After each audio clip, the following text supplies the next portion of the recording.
Welcome to episode 14 of the Fat Doctor podcast, season 4, I should say. Done more than 14 episodes in total.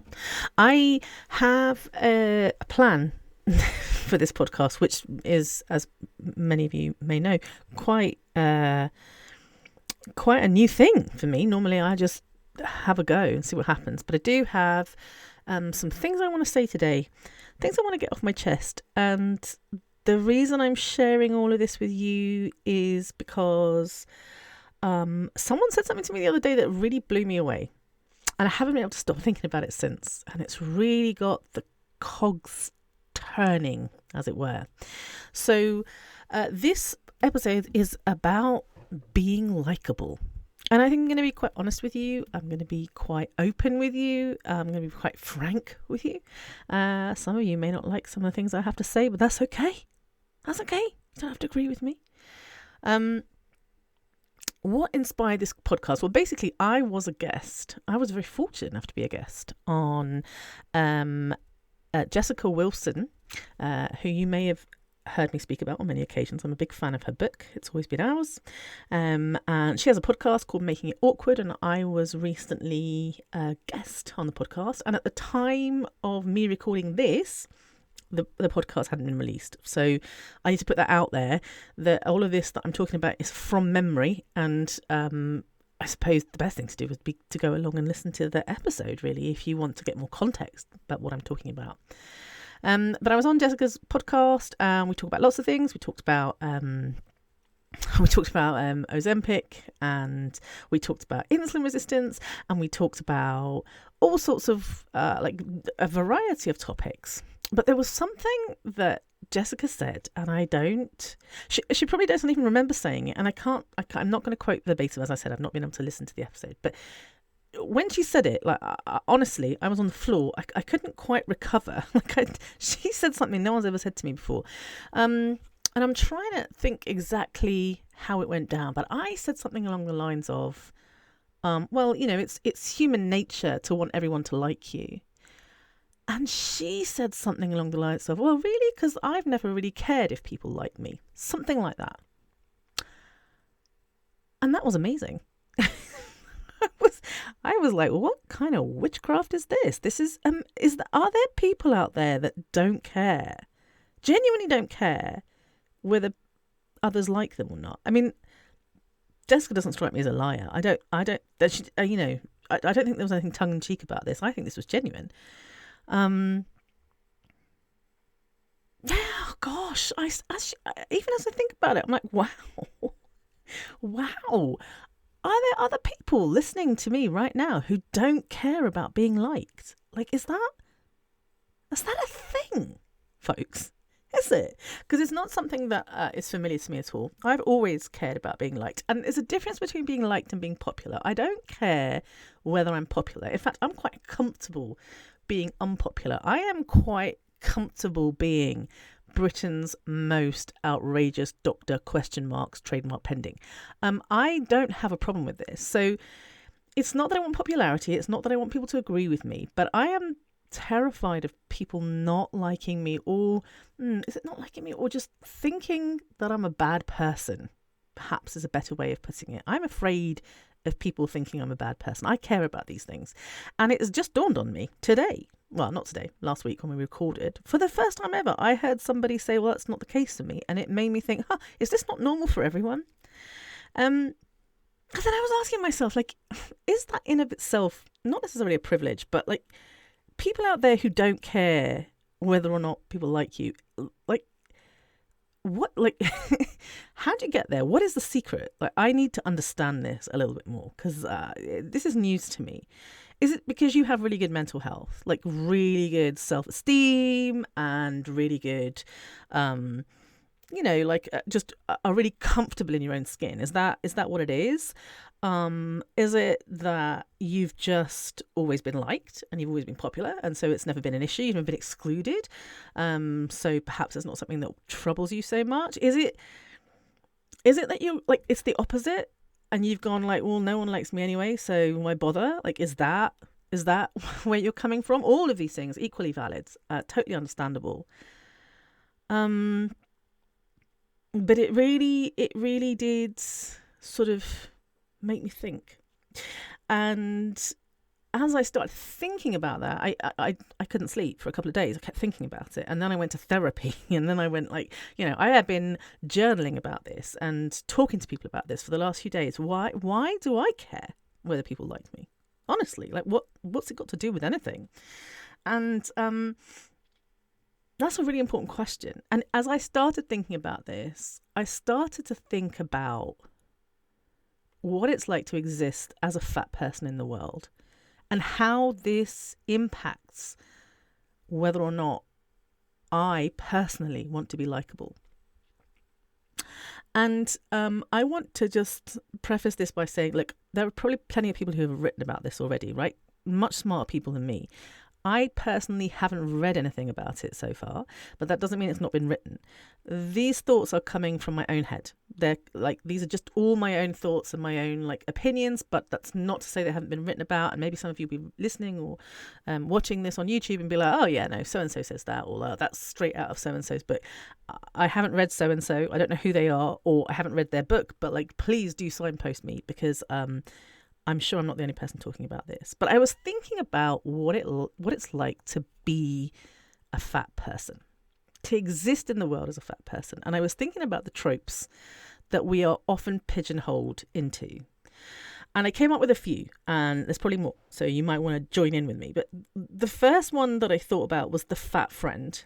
And I was going to look this up before I recorded this, and then I forgot. But there is a movie about the fat friend, and I forget what the movie's called, but it's like a rom-com type thing.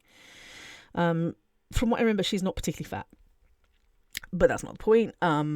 This kind of sidekick almost, in a movie, the kind of comedy factor, or the kind of the one that sort of is constantly trying to please other people and make them happy and keep them entertained, and they have to be very self-deprecating but not too self-deprecating, and they have to be have a good sense of humour, but only when jokes are being made at their own expense. They can't make jokes at other people's expense. That would be outrageous. There's that kind of the sidekick, essentially, the comedic sidekick, the slightly kind of over the top, or oh, poor person, it's either one of the two, right? Really over or really overtly kind of social and really in love with themselves, really positive, or the other way around, ooh, my life is so hard because I'm a fat person. So it feels like the fat friend is a common trope for us.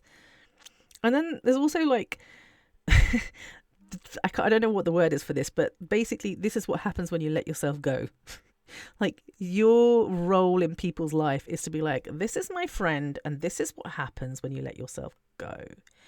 And as that person, you're you have to be what we call the good fatty. And the good fatty trope is a well-known trope, right? You believe that thin is ideal. You are always pursuing thinness, and you may or may not have achieved it, but that doesn't matter. The point is that you are the reference point almost. You are the kind of the measuring stick to with which other people can compare themselves to and feel better about themselves.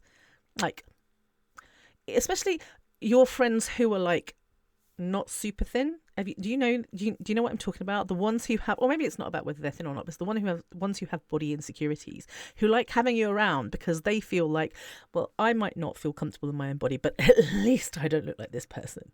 That kind of, example of what happens when you let yourself go. And the good fatty, which I alluded to, yeah, that's such a trope, isn't it? Always pursuing weight loss, only accepted if they can prove that they are a healthy, contributing member of society who is not a burden to anyone, because that's what we're told. We are lazy. We are, we don't work hard enough. We are a burden on everyone else. We make other people's lives more miserable. We're good for nothing. We eat junk food and we just watch TV and we're couch potatoes. And which, by the way, I love both couches and potatoes. So I'm not understanding why that's an insult, but it is an insult, and I've heard it all of my life. But when you break it down, couch potato sounds divine. If that was a dish, I would eat it. But yeah, so the good fat is always trying to prove that they are not the lazy good for nothing. that's their role in life, is to just be like, no, that's not me, and here's my blood test to prove it, and that is, yeah, well. And then I wrote this down, the fat cats. There was this, like, I don't know, it doesn't normally happen to me on Instagram, but there was like this, what was it now? I'm trying to think.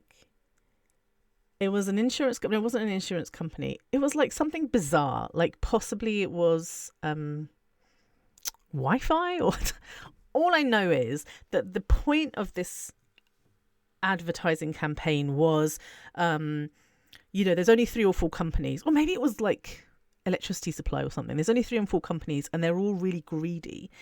And so, join our company because we're like the underdog, but we care about you, yada yada yada. The point of this advert was that they had an image of these kind of like fat greedy men, like, with like bowler hats or whatever. Like, they were trying to imply that like the fat cats on Wall Street, they're greedy and they're gluttonous and they're the bad guys, and they are, the fat cats. Can't think of anything else. Again, I love fat and I love cats, and cats who are fat are especially lovely. I'm a dog person, but if you show me a video of a really fat cat, I'm like, oh, I love that cat. Fat dogs even more so, but this is beside. I refuse to get carried away by these things. But yeah, as I was thinking of all of these different tropes and what it's like to exist in a fat body, I realized that it's not very safe for us to be unlikable, is it? It's not safe for so many different reasons. We can't get away with it. Most of us, we've been conditioned to believe that whatever we do, we don't give people reason to dislike us, because that's dangerous. Like, it could result in physical harm, certainly will result in emotional harm. It will result in societal harm, financial harm. We have to make ourselves as likable as possible. And as I was thinking about Jessica's comment, like, I've never really cared if people like me. I was like, on the one hand, I was like, that's so brave. That's so amazing. But on the other hand, I was like, I wonder what it would be like to feel that way, to not care whether people liked you. Because I don't know about you, but I have this terrible habit of like trying too hard to ingratiate myself towards people. Like, I do it less now online, but certainly like when I first started on social media, like I felt like I needed to please everybody. So there was that people pleasing thing, but also to make myself kind and compassionate and available and, just to ingratiate myself towards people. I always felt like that was my responsibility. And I don't know where that came from, but as I've been thinking about it, I'm wondering, does it come from being a fat person, being someone who was told you're either like supposed to be the comedic value, or you're like the person who props up your thin friends, or you're like the good fat that absolutely does everything they can to be thin, or you are like the opposite, like a really bad person. Like, you don't get to be anything in between. And like, to be a really bad person, you have to be a bad successful person. Otherwise, forget about it. So yeah, I wonder whether that has played a role in why I am so keen to make people like me. And I it's problematic for me because I am not very good with boundaries, and I often put people on a pedestal, people who have never asked to be on that pedestal, by the way. And so inevitably they will fall off it. And when they do, nobody's benefits from that, right? Like, it's all bad for everybody. And I am constantly second guessing what people think of me and what they need from me and what they want from me. Like, I'm trying to anticipate what it is they want and give it to them. I'm trying to make them feel special and loved and appreciated. And when I say all these things, I'm like, oh, this is all good stuff. Like, it's not bad. But I think maybe I'm not particularly careful about how I do this with. Like, obviously there are people in my life who I want to kind of splurge all my energy and love and affection on. Like the people who really matter to me, the people in my real life, right? And there aren't that many. I have quite a small group of kind of close friends. I have a very small family, and that's it. Everybody else is kind of more acquaintances or people I know online, and we all know online is not the same as in real life. And yeah, it's not safe for me to be unlikable. It's never been safe. I look back at my life when I was in school, and I was the fat kid in school, and I wasn't really that fat, so I know that I had quite a lot of privilege compared to other fat kids in school who would have been treated way worse than me. But there was always a sort of a feeling that like there was a sense of I owed other people kindness, and I had to be nice and likable because there was already too many things that counted against me. You know, look at the state of you, look at what you look like. You are a fat person, and the beliefs and assumptions and judgments that people made about me caused me to feel like I was already on the outside looking in. I was already kind of like held back in many ways. They were already ahead of me. And so in order to be safe at school and not be constantly bullied, I had to make people like me. And I couldn't, like, I had nothing to offer. You know, like, likability and desirability is often, like, you know, it unfortunately is often linked to what you look like. I'd love to say it's not, but it is. There are so many studies that back this up, right? It's what you look like on the outside, especially in school, that will determine how other people perceive you as a human being.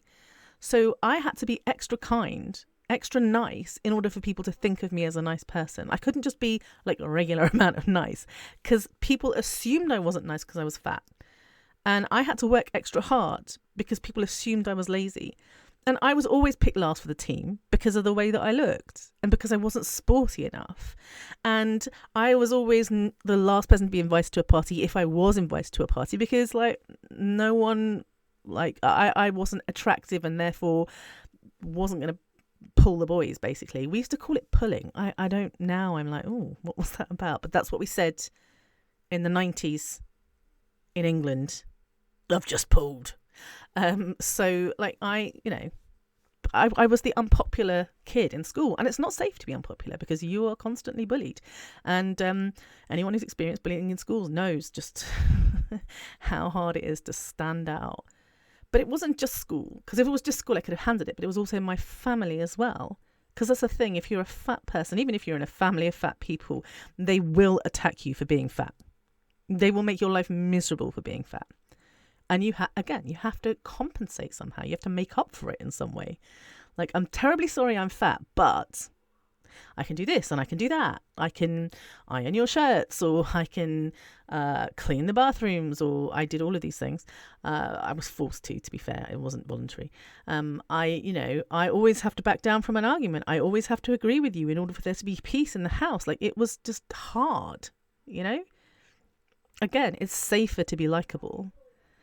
And then there's my career. Damn. I had a stellar career, folks, for like 20 years. Stellar career. I mean, I never had to look for a job. I mean, I'm not boasting, but I never had to look for a job. I was always offered a job. And it was always because people knew me as the doctor that everyone got on with, and, you know, like was very helpful and, you know, worked really hard and was a really great team player. My patients loved me, like, you know, oh, we love seeing Dr. Lamy. Dr. Lamy always has time for us, always makes us feel this, that, and the other. And so people, you know, like I did well for myself. I never struggled to get a job. I never struggled to fit into a practice. I would go into every new practice that I went to, and like I was like, right, time to make friends, time to make people like me. Okay, what can I do to make this person like me? What can I do to make this person think highly of me? How do I get this person to trust me? And I'd go in there and make lots of friends. And within a few weeks, like, I knew all of the receptionists' names and the names of their dogs and their kids. And I was having lunch in the staff room with people, and we had our inside jokes and our banter and all of that stuff. Like, I was very sociable in a way. People would probably describe me as very extroverted, but it wasn't because I liked it. It was out of necessity. It was because I felt like I needed to do it. I had to do whatever it took to get these people to like me, because if I didn't, my job would be threatened. And Some would say, oh, paranoid much? But no, because the moment I stopped doing that. The moment I stopped saying, yeah, I'll work for free, or yeah, I'll totally take on that responsibility, even though you don't, that's not part of my job description. The moment I said, hey, call me Asha, not Natasha. Hey, respect my pronouns. The moment I started standing up, most importantly, against white supremacy, against fat phobia and weight stigma, my career got flushed down the toilet, dudes. Like, as I have explained on multiple occasions now, at any point in time, during my investigation with the GMC, for 2 years that investigation was going, at any point in time I'd gone, do you know what, folks, you're right. You're right. This stuff is offensive. I'll stop writing about it. And they would have backed down instantly. There was no reason not to. They wanted me, and they gave me many occasions to be like, no, you're right. I'm wrong. I apologize for being offensive. But I didn't. First time in my career that I was like, nope, not going to do that. And look what happened. It's weird. It's weird that somebody who struggles so much with being unlikable, and this goes back to my childhood. Like I've done this work, right? I've done the internal family systems. Like I've picked apart my life. I've been to psychotherapy. I understand that my issues with being unlikable, I can trace back to my childhood, my very early childhood. And so I know where it comes from. But it's not just me. I'm not the only person that is experiencing this. I'm sure of it. But being fat has reinforced it every step of the way. It's not safe to be unlikable when you're a fat person. And I'm sure this is the case for lots of marginalized or oppressed identities. There's something about being fat, though. Something about the fact that we can earn it. Like, I think my husband said something really profound to me once, not that long ago. He was like, it was really hard being like the black dentist. People used to refer to him as the black dentist, like just horrendous, but they did, because there wasn't that many dentists in our local area, and there was only one black one, and it was him. And we talk a lot about like the code switching and how much energy and time he had to pour into getting his patients to trust him, getting them to look past the fact that he was a 6'2" giant of a black man, that they were all like, you can imagine sort of 75-year-old tiny little white women going, ooh, but over time he won them over, every single one of them, 'cause he's charming and lovely. But it's exhausting, and he'd talk about like how mentally exhausting it is, and at the same time knowing that the moment he slips up, the moment he makes one mistake, boom, they will no one from his work would support him. He'd be out on his ear. Like, it would, he knew he couldn't make any mistakes. There's a lot of pressure. But he said something really profound. I don't know, someone was making some disgusting comment. I can't remember where it was, TV or something. I looked at him and I was like, I don't understand how you can put up with that. Like, how can you listen to that? And he just said, well, people are going to think it about me anyway. Like, there's nothing I can do to stop them. So I kind of give up. Like, I don't care. Like, I can't prove them wrong, so I'm not gonna. And he said to me, because I can't stop being black. I was like, oh. But the idea is that I can stop being fat. Or I can make myself not fat. And so whilst there are definite similarities, there are also differences. Because I can't not be black. I cannot be black because I'm not black. You understand what I mean? He's saying I can't not be black. And so I have two options, is to constantly fight it or to accept that they are never going to change their minds about me. But fat people have option C, which is lose weight. So we've spent our lives constantly trying to change people's opinions about us by trying to shrink our bodies and failing every single time. And so it's like a cycle of kind of, perform the good fat, be the good fatty, lose some weight, tell everybody about your weight loss kick. Everyone's like, yeah, that's great. Come be part of our group. Oh, hang on a minute. No. It's like back and forth. But because you're being told that you can change people's minds, you feel almost obligated to do that. There's no sense of like, well, what are you going to do? Until you reach that point when you realize you are #unshrinkable, because at that point in time, you're like, well, there is nothing I can do about it. And so things change and your mindset changes a little bit. I think this desire for likability just hasn't caught up yet. It hasn't caught up. I need a sip of water there. My mouth is very dry. So in this episode that I recorded with Jessica, like I said, we were talking about all sorts of things. And then there was so I have to put this into context. I had given my feedback about a previous episode she had recorded that was about BMI limits for gender affirming care. Now, Jessica works, I mean, I don't want to speak on her behalf, but I know that Jessica does a lot of work when it comes to challenging fat phobia. And I know that Jessica works a lot with trans people. But she is both thin and cis, so kind of has thin and cis privilege in the work that she does. But I've always admired the way she handles herself and the way that she addresses these issues, you know? So I had given my feedback. In fact, she'd requested my feedback and I gave her my feedback about this. And so fast forward now to when we're recording an episode. Again, I can't remember exactly what she said, but it was basically implied that some people had heard this podcast and had said to her or reported back to her, oh, well, you know, Asha has been problematic in the past. I believe the words were problematic, but I don't want to say it again, like, that's what I recall, but who knows if that was the actual word. It's what I heard. It's what I received anyway, was that there are people out there who say that I've been problematic in the past and yada, yada, yada. And when she said that, like, it like threw me for six. First of all, because I felt like, whoa, I was not expecting that. You know, sometimes when I go like on the radio or like a TV show or something, and, you know, I'm expecting the setup. When it happens, it's less of a surprise. This one felt almost, and I'm sure she wasn't trying to set me up, but it felt like that. It kind of felt like I was on the radio or something. I was like, but yeah, in that moment when she'd said that about people finding me problematic, you know, I could have just been like, so people find me problematic, and what? You know, people are always going to find me problematic. I'm very opinionated. But no, it struck a chord with me because I was like, no. People can't think I'm problematic.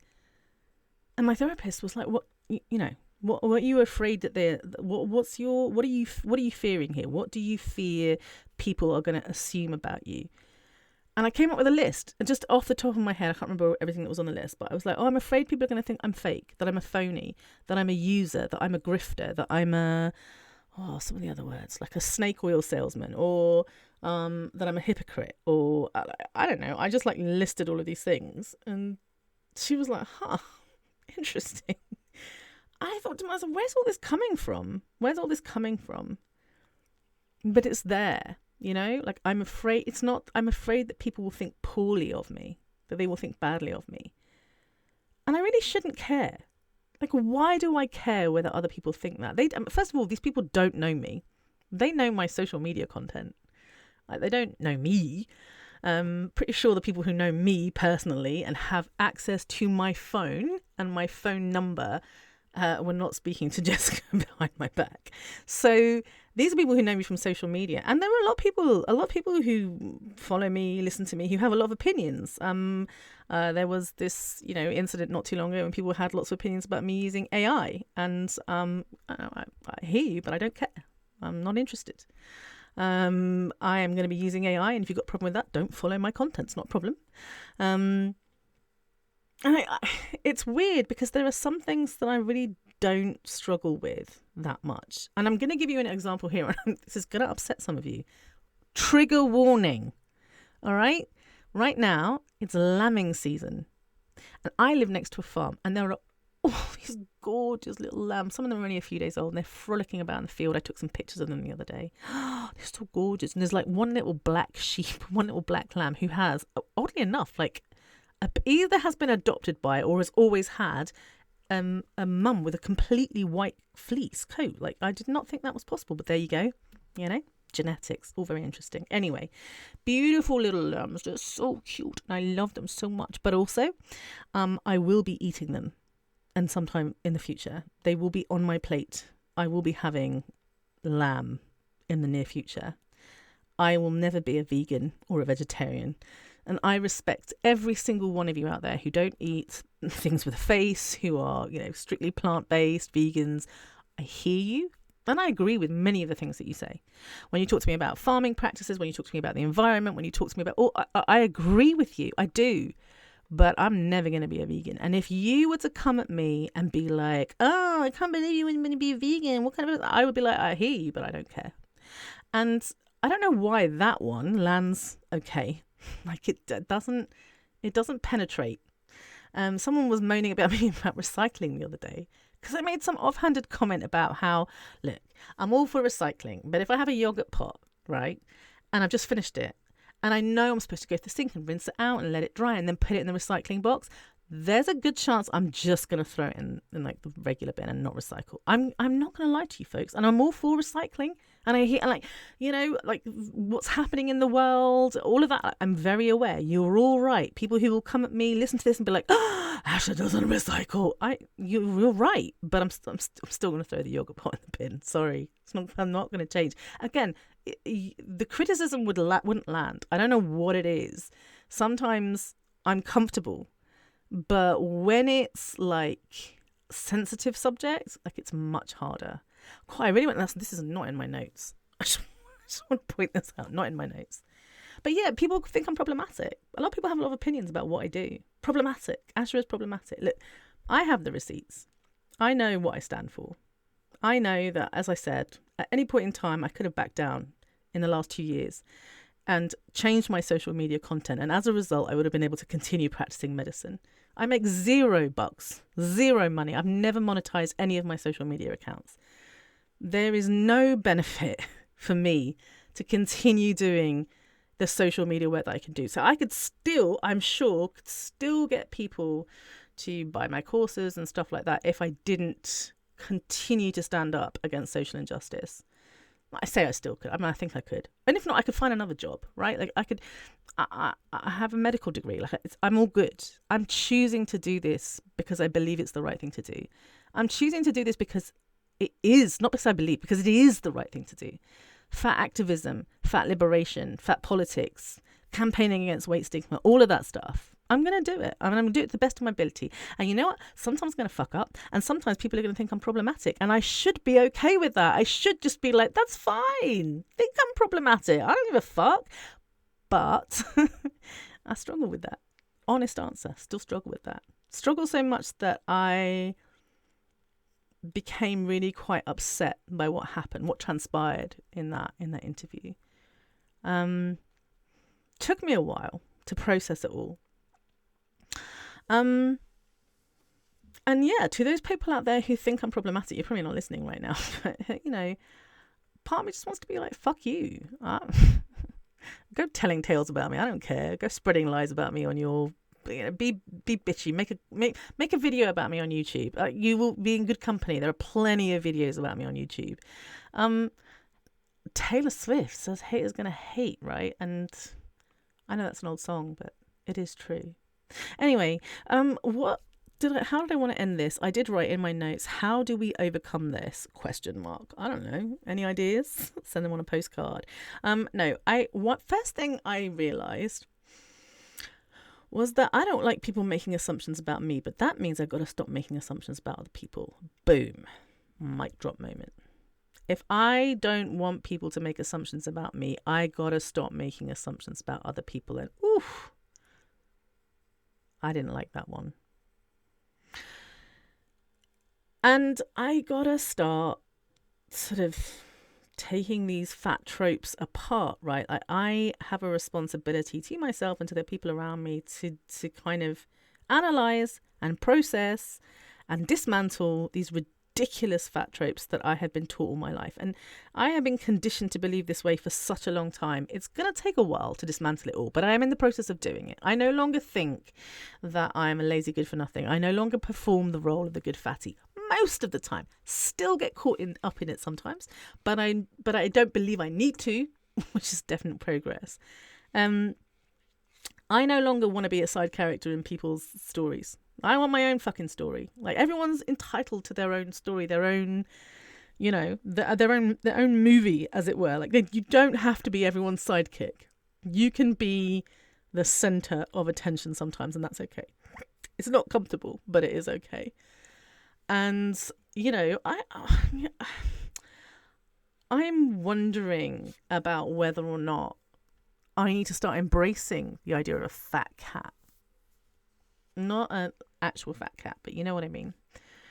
Like, whether there's something empowering about being fat and being greedy. Because people make all of these like really nasty judgments, but people who are greedy tend to be rich, right?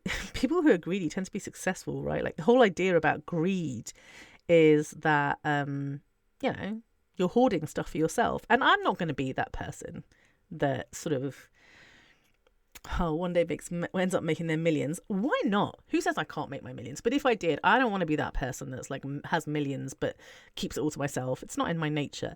But I quite like the idea of, being a bit of a fat cat. Nice suited and booted. I have never really spent more than 15 quid on an item of clothing in the last 10, 15 years. 15 quid's my max.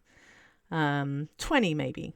For those in America, that's $25 on a single item of clothing. What happens if I have like a really fancy suit one day? How would that feel? I don't know. Quite good. So whilst I don't want to embrace greed and capitalism, the idea of being a fat person who's suited and booted and dining out in a fancy restaurant no longer bothers me as much. Make of that what you will. But yeah, dismantling these fat tropes is really important. And I think the third thing I said to myself was, and I think I'm already doing this, but we need to keep doing it, is find people who like you for who you are. These are not going to be people you know on social media. Like you don't know anything about me from social media. Do you know how many of my friends will like message me and be like, oh, I saw your social media post, are you okay? And I'm like, dude, social media, it's not real life. You know what's happening in my real life. Chill. It's not to say I lie on social media, but I'm not going to like let you into the intimate details of my life either. So yeah, find people in your life, in real life, who like you for who you are. I'm not saying you have to see them face to face. Some of my closest friends are people I have never, ever met in real life, or I've only ever met once or twice. And that's fine. I'm not saying they have to be in your vicinity. And I think as people who have, in terms of finding people who share the same beliefs and politics and ideas and ideals and as me, in my vicinity, especially since I basically live with sheep and cows now, is very difficult. But so there's nothing wrong with being online, but it has to be a genuine relationship. Find people who like you and find communities. Be in community with other fats. So important. Who can call you on that and who can make you feel like you are likable and you don't have to shrink in order to be likable. And the fourth one, the hardest one, last but not least, is learn to like yourself. And oh my goodness, this is the big one, right? It's hard to like yourself. I find it hard to like myself. I've spent my whole life hating so many things about myself. I could do an entire podcast like this. And instead of talking about being fat, I could talk about being trans. Because wait till you put those two together. My whole life didn't feel like I understood my body, didn't feel comfortable with who I was. I knew something wasn't right and I didn't have the language to explain it. And, not that I'm jealous of kids nowadays, but at least like trans is something that most people know what it means. Unfortunately, that can be because the word trans has become synonymous with all sorts of bad things and the word trans is now very infamous. But I didn't know I was allowed to be transgender. I didn't even understand that there were trans men out there until I was much, much older. And then I didn't allow myself to use that word to describe me. I felt like I wasn't allowed to. So I have many reasons to not like myself, to find me, to basically want to change myself and to know that it might be possible. Stay in the closet. Don't come out. Perform cis womanhood. You've been doing it for decades. Keep doing it. And at the same time, be thinner, try to lose weight, at least perform the role of good fat, because if nothing else, you can just be self-deprecating about the fact that you're fat, just make jokes at your own expense, and at least that will ingratiate yourself towards people. That's all I've grown up like. This is decades worth of conditioning that I'm having to decondition, and yeah, hard to like yourself through all of that, right? Really hard. I'm one of these people that, the risks are quite high. Even on social media, the risks are quite high. Apart from my career, also, I get a lot of hate. And I think that if you're talking about fat politics and you're thin, you have the privilege of it not becoming personal. I think Jessica said something to me when she was interviewing me about our hate's different. Our trolling is different. It hits differently. And yeah, it does. Because for want of a better word, when people are kind of like, oh, fat people are going to get diabetes. I am a fat person with diabetes. It's not the same if you're a thin person who develops diabetes, because there is no assumption. There is no stigma there. It's not like your fault, whereas it is my fault. And so I've got a lot of skin in the game. And I've got to learn to stop giving a fuck about what people think about me. I'm a work in progress, folks. I'm going to be honest with you. I'm better than I was, and I'm nowhere near where I want to be. But I really wanted to do this podcast today just because it felt so refreshing to have someone challenge this kind of something so fixed in me. And as they challenged that, I began to challenge myself. I mean, I don't think she realised what she said. She probably didn't even notice. It's probably an offhanded comment that she's probably not thought about since, but I certainly have. And that challenge has really brought me some measure of growth, personal growth. And I needed to share that with you because that's what I do, right? I think about something and then I press record on my podcast and a whole bunch of stuff comes out. Yeah. Oh, I might follow this up. I have another one.